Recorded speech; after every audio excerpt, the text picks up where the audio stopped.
How to remove collaboration on Instagram. If you're wondering how you can remove collaboration on Instagram, this is how you do it. Open up your Instagram first. Once you open up the app, make sure that you are logged in. Just tap on the profile icon at the bottom right corner. Then find a post where you have a collaborator and that you want to remove. So I have this post right here where I have a collaborator. As you can see, there are two names up on this post. In order to remove collaboration, you can tap on the people icon that you see at the bottom left corner of the post, and it will show you the collaborator. Tap on the three lines, then from here tap on edit.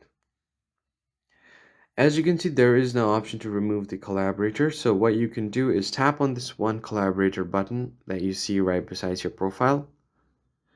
And then what you can do is tap on this cross icon to remove the collaborator.